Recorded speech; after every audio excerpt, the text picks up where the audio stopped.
صلوا على الحبيب صلى الله على محمد. Niyatul mu'mini khairun min amalih. The intention of a mu'min, true believer, is better than his action. Before watching this program, please make good intentions in order to seek the pleasure of Allah Azza wa Jal and to gain lots of virtues. For the sake of gaining the pleasure of Allah Azza wa Jal, I will seek ilm deen. After acquiring knowledge from this program, I will convey it to others as an invitation towards righteousness. I will note down the important points. I will watch this program from beginning to end. Insha'Allah Azza wa Jal.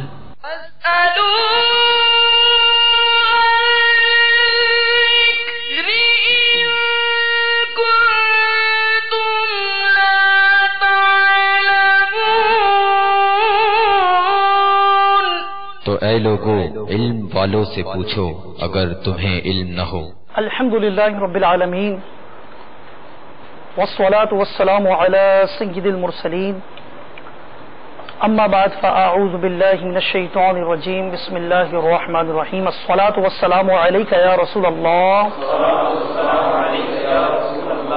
الصلاة والسلام علیک یا حبیب اللہ. الصلاة والسلام علیک یا نبی اللہ.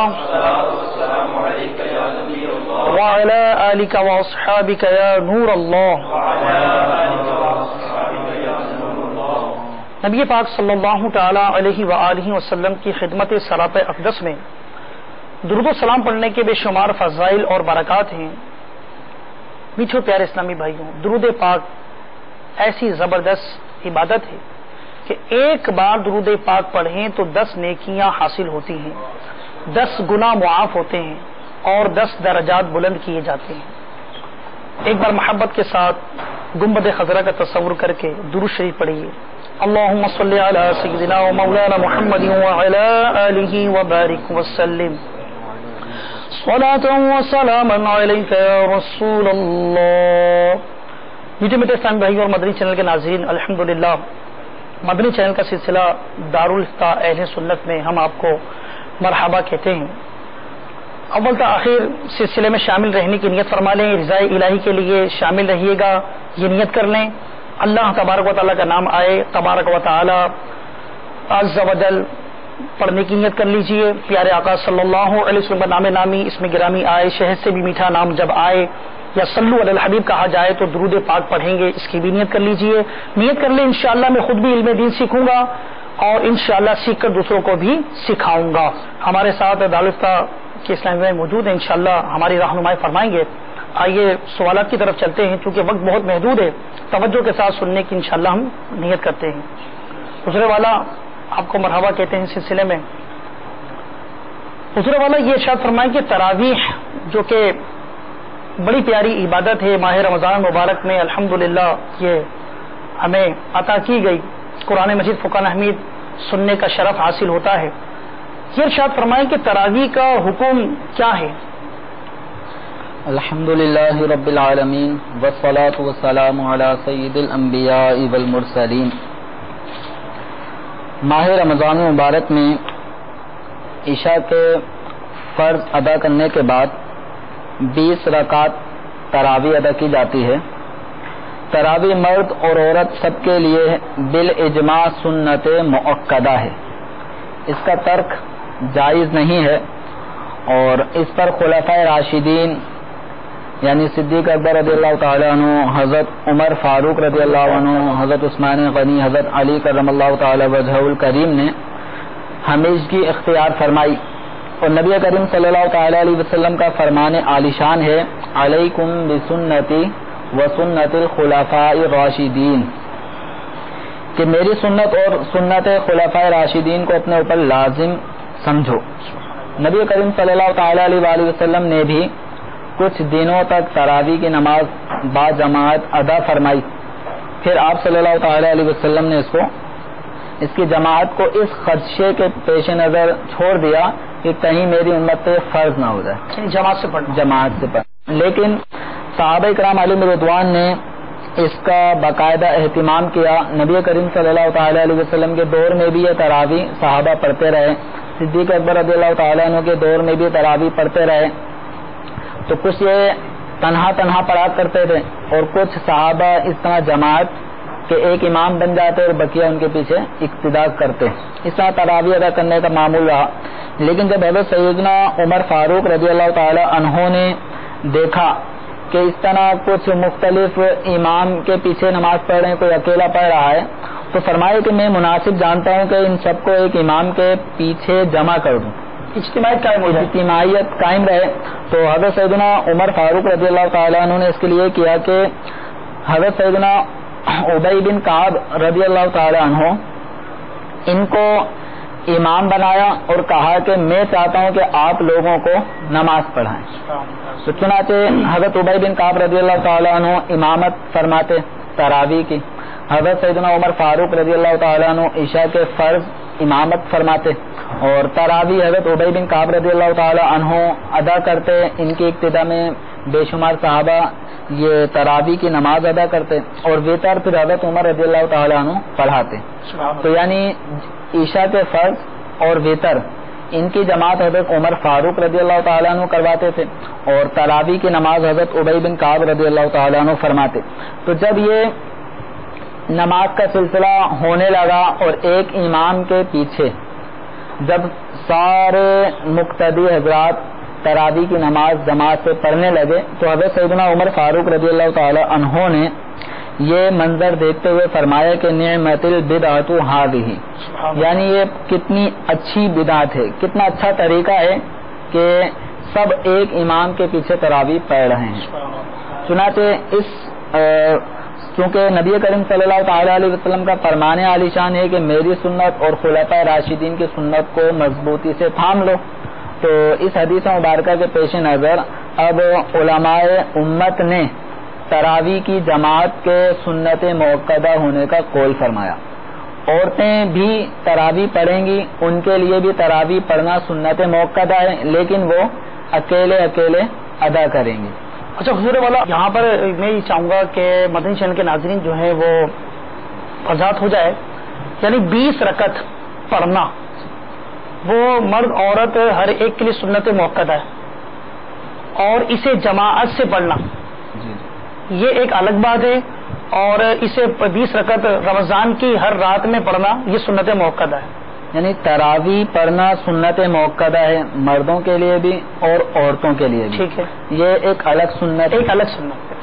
اسی تراویح کو جماعت کے ساتھ پڑھنا یہ مردوں کے لیے ایک دوسری سنت یہ ہے کہ جماعت سے پڑھیں. تو مردوں کے لیے سنت جماعت سے پڑھنا ہے, لیکن اس میں یہ ہے کہ مسجد کے اندر جماعت کے ساتھ نماز پڑھنا یہ سنت موقدہ علی الکفایہ ہے کہ اگر مسجد میں جماعت کے ساتھ نماز پڑھ لی گئی تو اب بقیہ لوگوں نے اگر تنہا بھی پڑھ لی تو کوئی مذائقہ نہیں, اور اگر کسی نے بھی جماعت کے ساتھ مسجد میں تراویح کی نماز نہیں پڑھی, جماعت قائم ہی نہ ہوئی, عشاء کے ساتھ گھر چلے گا تو اپنے گھروں پہ چلے گا اور اپنی اپنی نماز پڑھ رہے ہیں, یا مسجد میں الگ الگ ہر ایک تراویح پڑھ رہا ہے تو یہ سنت موقدہ کا ترک ہوگا. تو مسجد میں تراویح کی جماعت یہ سنت موقدہ علی الکفایہ کہ جماعت ہو جائے گی تو بقیہ لوگوں سے اس کا جماعت کی تاکید اٹھ گئی, لیکن اگر کسی نے بھی جماعت نہیں کی تو پھر اس صورت میں سب گناہ گار ہوں گے. جزاک اللہ. الحمدللہ ہمیں یہ تراویح کا حکم الحمدللہ ہمیں تفصیل کے ساتھ معلوم ہوا. تو پیچھے اسلامی بھائیوں ہمیں واضح طور پر یہ پتہ چل گیا کہ 20 رکعتیں جب تک رمضان کی راتیں ہیں, یعنی 29 کا رمضان ہوتا ہے یا 30 کا ہوتا ہے, تو ہر شب میں تراویح کی 20 رکعت پڑھنا سنت موقدہ ہے, خواہ وہ اسلامی بہنیں ہوں خواہ وہ اسلامی بھائی ہوں. ہاں, مسجد میں جماعت کے ساتھ پڑھنا یہ سنت موقدہ علی الکفایہ ہے. حضور والا ایک یہاں پر عوام میں مطلب یہ سوچ ہے, سننے کو ملتا ہے کہ بعض ہی کہتے ہیں کہ سنت ہے پڑھیں تو بہت اچھی بات ہے, ثواب کا کام ہے, نہ پڑھیں تو کوئی گناہ کی بات نہیں ہے. تو اس بارے میں آپ کیا رہنمائی فرمائیں گے؟ تراویح کا پڑھنا یہ سنت موقدہ ہے. اب اس بارے میں یہ ذہن بنا لینا کہ جو پڑھ رہے ہیں وہ پڑھ رہے ہیں, اگر ہم نے چھوڑ دیا تو کیا مذائقہ. تو یاد رکھیے سنت موقدہ کا ترک یہ برا ہے اور اس کی عادت بنا لینا گناہ ہے. تو تراویح جو باقاعدہ نہیں پڑھتے تو وہ گناہگار بھی ہوتے ہیں. تو تراویح پڑھنی ہے اور ہمارے یہاں پہ معاشرے میں دیکھا جاتا ہے کہ 6 روزہ 5 روزہ 10 روزہ تراویح پڑھنے کا سلسلہ ہے. اس کے بعد لوگوں نے اپنا یہ ذہن بنا لیا کہ ہم نے تراویح ادا کر لی, قرآن پاک جو سننا تھا پورا سن لیا, تو اب تراویح نہیں پڑھنی. ایسا نہیں ہے. تراویح پڑھنا الگ سنت موقدہ ہے, اور تراویح میں ختم قرآن ہونا یہ ایک الگ سنت ہے. تو آپ نے ایک سنت تو ادا کر لی کہ پورا قرآن سن لیا, لیکن دوسری سنت کہ پوری تراویح ماہ رمضان میں ادا کرنا یہ ایک الگ سنت ہے, یہ آپ پڑھیں گے تبھی ادا ہوگی. اسی طرح 27 روزہ بھی عام طور پہ مساجد میں ختم قرآن کا سلسلہ ہوتا ہے تراویح میں, تو 28ویں شب میں 29ویں شب میں, اور اگر 30واں روزہ بھی نصیب ہو تو 30ویں شب میں بھی تراویح پڑھنے کا یہی حکم ہے. یہ نہیں ہے کہ 27ویں روزے کو ہم نے ختم قرآن کر لیا تو اب تراویح نہیں پڑھی جائے گی. دیکھا یہ جاتا ہے کہ ختم قرآن کے بعد مساجد میں نمازوں کی تعداد کم ہو جاتی ہے, تو ایسا نہیں ہونا چاہیے. مردوں کو باقاعدہ جب تک رمضان کی راتیں ہیں ان تمام راتوں میں تراویح ادا کرنی ہے. آئیے کال کی طرف بڑھتے ہیں. صلو علی الحبیب صلی اللہ علیہ وآلہ وسلم. السلام علیکم ورحمۃ اللہ وبرکاتہ. وعلیکم السلام ورحمۃ اللہ وبرکاتہ. حضور میرا سوال یہ ہے کہ اگر تراویح کی کچھ رکعتیں ہم سے نکل جائیں, ہم بعد میں آئیں, تو کیا ہم تراویح نماز پڑھیں یا وہ جو نماز فرض نکل گئی وہ پڑھیں, اور جو رکعتیں ہمیں ملی ہیں اور جو رہ گئی ہیں وہ پڑھیں؟ جس کی برائے کرم تفصیل سے ہماری رہنمائی فرمائیں. جزاک اللہ خیرا. السلام علیکم ورحمۃ اللہ وبرکاتہ. وعلیکم السلام ورحمۃ وعلیکم السلام ورحمۃ اللہ وبرکاتہ. سید مظہر علی افطاری راولپنڈی شہر سے عرض کر رہا ہوں. حضور میرا سوال یہ ہے کہ کیا خون نکلنے سے روزہ ٹوٹ جاتا ہے, یا ٹیسٹ کے لیے اتنا خون دیا جائے, یا بعد ہم مریضوں کو بوتل خون کی دینی پڑ جاتی ہے, تو اس کے اگر ایک بوتل خون دے تو اس سے روزہ ٹوٹ جائے گا, یا ایکسیڈنٹ میں خون نکلا ہے تو کتنا خون بہ جائے تو اس سے روزہ ٹوٹ جاتا ہے؟ جزاک اللہ خیر. جزاکم اللہ خیرا. بڑے دلچسپ سوال ہیں, اور یہ واقعی اس کا جو ہے معاملہ, پہلا جو سوال تھا اس میں بھی یہ کافی لوگوں کا ابتلا ہے. دوسرے والا انہوں نے یہ پوچھا ہے کہ رکعت نکل گئی. اب چونکہ اس کی 2 صورت بن سکتی ہیں. ایک تو رکعتیں نکل گئیں, کیونکہ 2 رکعت کر کے نماز تراویح ادا کی جاتی ہے, تو 2 رکعتیں کر کے نکل گئیں, یا جماعت چل رہی ہے 1 رکعت نکل گئی. تو اس کے بارے میں ارشاد فرمائے. اور اسی سے ملتا جلتا اور اسی سے تعلق ہے کہ فرض جماعت سے رہ گئے ہیں, تو اب چونکہ فرض جماعت سے رہ گئے, جماعت ہی نکل گئی, فرض نہیں پڑے, تو تراویح میں پہلے شامل ہوں یا پہلے فرض پڑھ لیں؟ ارشاد فرمائے.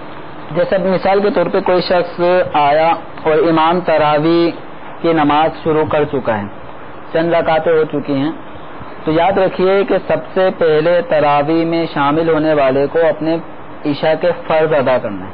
سبحان اللہ. کیوں تراویح عشاء کی نماز کے تابع ہے, تو پہلے عشاء کے فرض ادا کیے جائیں گے, اس کے بعد میں تراویح پڑھی جائے گی. اگر کسی نے فرض ادا کیے بغیر کہ پہلے تراویح ہو رہی ہے, پہلے میں تراویح کی نماز پڑھ لیتا ہوں, عشاء پھر آہستہ آرام سے پڑھتا رہوں گا, تو یہ اس کے جو نماز ہے یہ عام نوافل تو کہلائیں گی, تراویح کی سنت ادا نہیں ہوگی. تو تراویح کی سنت ادا ہونے کے لیے ضروری ہے کہ پہلے یہ عشاء کے فرض ادا کریں. ٹھیک. عشاء کے فرض ادا کرنے کے بعد اب یہ دیکھیں کہ امام نے کتنی رکعت تراویح پڑھ لی ہے, اس کا ایک آئیڈیا ان کو ہو سکتا ہے.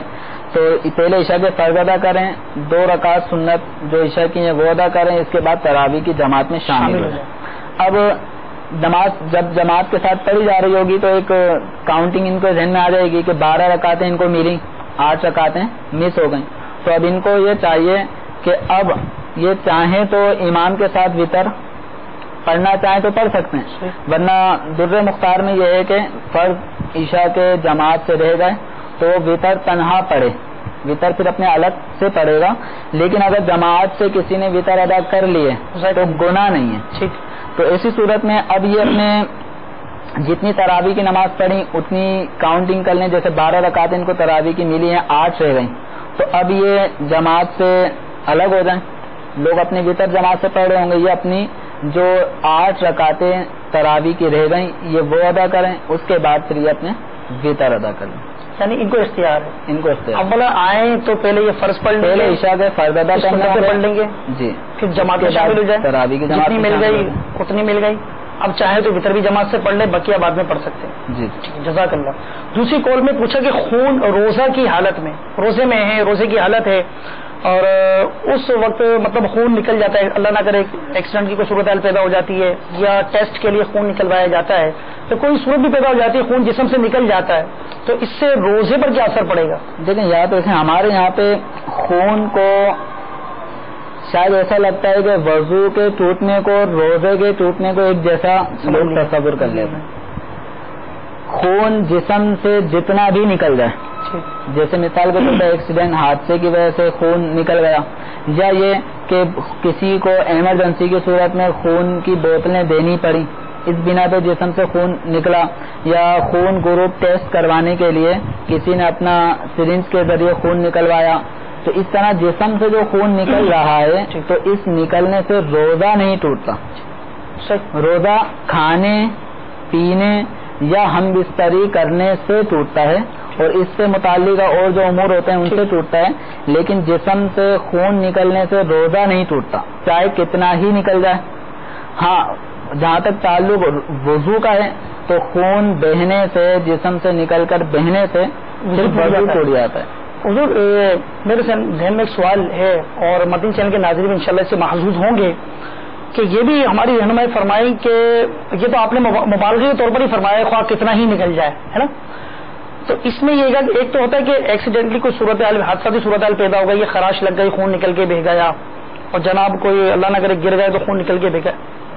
اچھے خاصے حالت اختیار میں خون نکلوا دینا کہ جس سے چکر آنے کا خوف ہو، کمزوری کے بڑھ جانے کا بھی اندیشہ ہو، بازو کے آتے تو خون دیکھتے چکر آ جاتے. تو اب یہ گا کہ ٹیسٹ کروانا ہے روزے کی حالت میں، اگر سرنج نکلتی ہے، خون نکلتا ہے، چکر آنے کا اگر گمان سابقہ تجربہ بھی ہے تو اس بارے میں ارشاد فرمائیں. روزہ دار کو شریعت مطہرہ نے یہ اس چیز کا پابند کیا ہے کہ اپنے روزے کی اچھے انداز میں تکمیل کرے. اسی وجہ سے اس کو کہا گیا کہ مشقت والے کام میں کمی کرے. اگر کوئی روٹیاں پکاتا ہے اور اس کے اندر دھوئیں کے قریب رہتا ہے اور طبیعت اس کی بہت زیادہ خراب ہو جاتی ہے، روزہ پورا نہیں کر پائے گا، تو اس کو حکم ہے کام کم کرے، مشقت والے کام میں کچھ کمی کرے. ٹھیک. اب اسی طرح جو سرنج کے ذریعے خون نکلوانا یا کسی مریض کو خون دینے کی ضرورت پڑ گئی، اب ایسی حالت میں اس کا روزہ بھی ہے اور یہ خون دینا چاہ رہا ہے، اور لوگ بھی دے سکتے ہیں لیکن ذوق شوق میں آ کے یہ دینا چاہ رہا ہے، تو اور لوگ جب دے سکتے ہیں تو اس کو پتا ہے کہ جب بھی میں نے خون کی بوتل دی ہے تو کمزوری اتنی ہو گئی کہ چکر آ جاتے ہیں، روزہ پورا کرنا دشوار ہو جائے گا، اب اس کو کچھ نہ کچھ کھلانا پلانا پڑ جائے گا. تو جس کو یہ اندیشہ ہو اس کو خون نہیں دینا چاہیے. ٹھیک. جزاک اللہ. آئیے کال کی طرف بڑھتے ہیں. صلو علی الحبیب صلی اللہ علیہ وآلہ وسلم. السلام علیکم ورحمۃ اللہ. وعلیکم السلام ورحمۃ اللہ وبرکاتہ. میرا نام محمد راشد اطاری ہے. میرا سوال یہ ہے کہ نماز تراویح کی رکعتیں کتنی ہوتی ہیں؟ برائے کرم یہ فرق بتا دیں. آپ کا بہت شکریہ. جزاک اللہ خیرا. تراویح کی رکعتیں جی اس کے بارے میں عالم اسلام میں عمل اور احادیث کریمہ میں کیا ارشاد ہوا، اس بارے میں رہنمائی فرمائیں. احادیث مبارکہ میں صحابہ کرام علیہ رضوان کا 20 رکعتیں تراویح ادا کرنا یہ روایتوں میں آتا ہے، اور جمہور کا مذہب یہ ہے کہ تراویح کی 20 رکعتیں ہیں. احادیث مبارکہ سے بھی اسی کا ثبوت ملتا ہے. بہقی شریف میں سعید بن یزید رضی اللہ تعالیٰ عنہ سے روایت ہے کہ لوگ فاروق اعظم رضی اللہ تعالیٰ عنہ کے زمانے میں 20 رکعتیں پڑھا کرتے تھے، اور حضرت سیدنا عثمان غنی اور حضرت علی کرم اللہ تعالیٰ وجہ کریم کے عہد میں بھی اسی طرح 20 رکعتیں پڑھنے کا معمول تھا. اور موطا میں ہے کہ یزید بن رومان سے روایت ہے کہ حضرت عمر رضی اللہ تعالیٰ عنہ کے زمانے میں لوگ رمضان میں 23 رکعتیں ادا کرتے ہیں. اب وہ 23 کس طرح کے 20 رکعتیں تراویح کی اور 3 رکعت وتر کے. اسی طرح حضرت علی کرم اللہ تعالی وجہ کریم کا بھی سنن کبریٰ میں فرمان ملتا ہے کہ آپ نے ایک شخص کو حکم ارشاد فرمایا کہ رمضان میں لوگوں کو 20 رکعتیں پڑھائے. وہی مسجد ہے کہ 20 رکعتیں پڑھانے میں ایک حکمت علماء نے یہ بھی بیان فرمائی ہے کہ دن رات میں اگر ہم نمازوں کو دیکھیں جو فرائض ہیں جیسے فجر کے 2 فرض، ظہر کے 4، عصر کے 4، مغرب کے 3، عشاء کے 4 فرض اور 3 رکعت وتر، 20، تو یہ ٹوٹل 20 رکعتیں فرائض اور واجبات ہیں. تو ان فرائض و واجبات کی تعداد چونکہ 20 بنتی ہے، تو ان میں اگر کوئی خامی رہ جائے تو ان خامیوں کو پورا کرنے کے لیے تراویح کی 20 رکعتیں اس کے مناسب رکھی گئیں، تاکہ اگر ان میں کوئی کمی ہو جائے تو وہ 20 رکعت تراویح کے ذریعے پوری کی جا سکے. اور یہ صدر الشریعہ نے بہار شریعت میں کئی کتابوں کے حوالے سے 20 رکعت تراویح ہونے کا تذکرہ فرمایا ہے. سبحان اللہ. جزاک اللہ حضور والا. آپ نے ماشاءاللہ احادیث کریمہ کی روشنی میں ہمیں بہت سارے مدنی پھول ارشاد فرمائے. آئیے کال کی طرف بڑھتے ہیں. صلو علی الحبیب صلی اللہ تعالی علیہ محمد وسلم. سوال یہ کہ روزے کی حالت میں اتنا شدید بخار ہے اور سر درد ہے اور پانی کی بہت ہی طلب ہے، اور روزدار کو پانی پلا سکتے ہیں یا نہیں؟ شدت کا بخار ہے، روزہ دار کو پانی پلا سکتے ہیں؟ اس میں یہ ہے کہ اگر روزہ دار اس قدر بیمار ہو چکا ہے کہ اگر یہ پانی نہیں پیے گا یا دوا نہیں کھائے گا اس موقع پر تو مزید اس کا بخار بڑھ جائے گا. اب اس میں یہ ہے کہ اگر اس کو تجربہ ہو کہ جب کبھی بھی مجھے بخار ہوا اور بخار کی حالت میں میری یہ کنڈیشن ہو گئی کہ اگر میں نے روزہ نہیں توڑا تو میرا یہ بخار اور شدت اختیار کر جاتا ہے، اور اگر یہ روزہ توڑ لے گا تو توڑنے سے، پانی پینے سے، دوا کھانے سے ایسا ہی ہو جائے گا. اور اگر یہ روزہ پورا کرتا ہے تو روزہ پورا کرنے سے مرض اور بڑھ جائے گا. اگر اس کو اس کا صحیح اندیشہ ہے، اب یہ تجربے سے اگر اس کو ثابت ہو کہ جب کبھی بھی ایسی حالت میں روزے میں بخار آیا اور شدت اختیار کر گیا اور روزہ نہ توڑا تو اس صورت میں بخار اور بڑھ جاتا ہے، نقصان پہنچتا ہے اس کو، تو اس صورت میں اس کو روزہ توڑنے کی اجازت دی جائے گی. لیکن عمومی طور پہ ہمارے ہاں ذرا سی کوئی نزلہ زکام ہو جائے یا اس طرح کے معاملات ہو جائیں تو ان میں لوگ بے صبری کا مظاہرہ کرتے ہوئے روزہ توڑ لیتے ہیں. یعنی معمولی سے اس میں اجازت نہیں دی جائے گی. اور بلکہ ہمارے ہاں ایک معاملہ یہ ہے کہ ڈاکٹر حضرات بھی کسی کو نزلہ زکام وغیرہ ہوتا ہے تو اس کو مشورہ دے دیتے ہیں آپ روزہ نہیں رکھیے گا. تو اس طرح ہلکے پھلکے امراض میں جس کو جو قابل برداشت ہوں تو ایسے قابل برداشت امراض میں روزہ نہیں چھوڑا جا سکتا، اور اگر روزہ رکھا ہو تو توڑنے کی بھی اجازت نہیں ہوگی. اگر مرض نے شدت اختیار کر لی ایسی کہ اگر روزہ رکھنے میں اور مرض شدت اختیار کر جائے گا تو اب ضرورتاً اس کو روزہ توڑنے کی اجازت ہوگی. لیکن بہتر یہ رہے گا کہ جس شخص کو بھی یہ مسئلہ درپیش ہو جائے روزے کی حالت میں تو وہ دارالفتہ اہل سنت موجود ہیں، تو بر وقت دارالفتہ اہل سنت رابطہ کرے اور اپنی کنڈیشن بتائے کہ میری یہ کنڈیشن ہے، اس کنڈیشن میں آیا میں روزہ توڑ سکتا ہوں یا نہیں. تو اگر اس کا عذر شرعی اور معقول ہوگا تو بتا دیا جائے گا. جزاک اللہ حضور والا.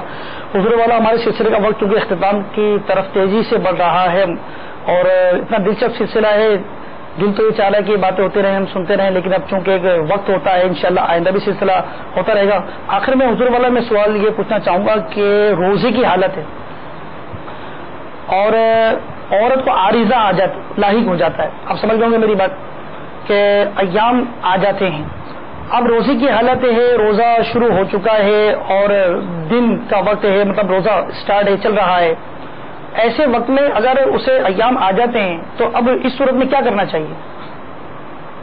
روزے کی درستگی کے لیے ضروری ہے کہ عورت ان ایام سے پاک ہوں.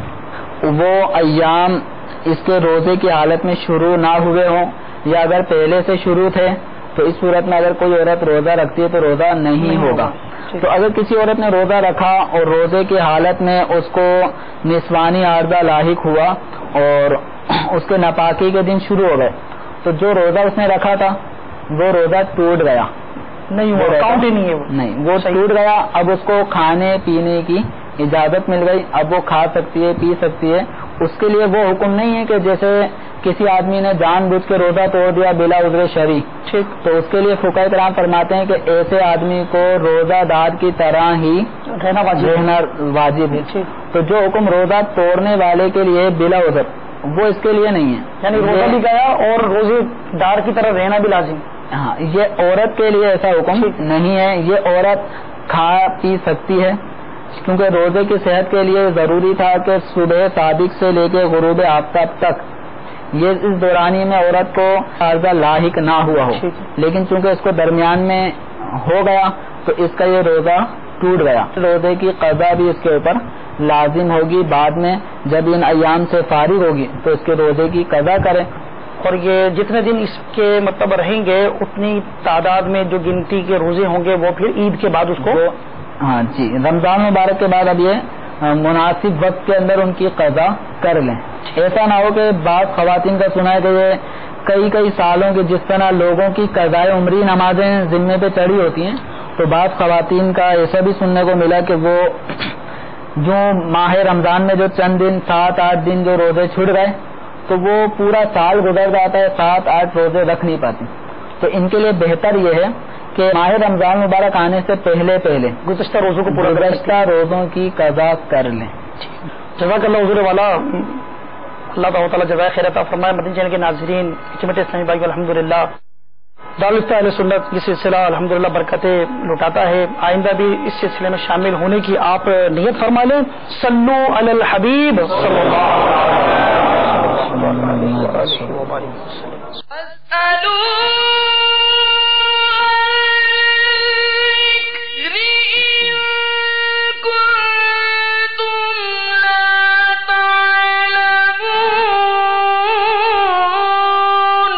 تو اے لوگو علم والوں سے پوچھو اگر تمہیں علم نہ ہو۔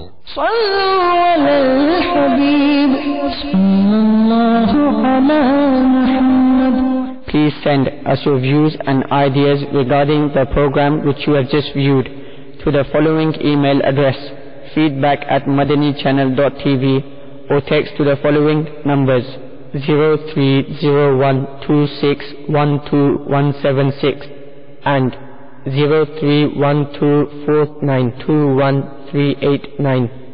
صلوا على الحبيب صلى الله على محمد صلى الله عليه وسلم.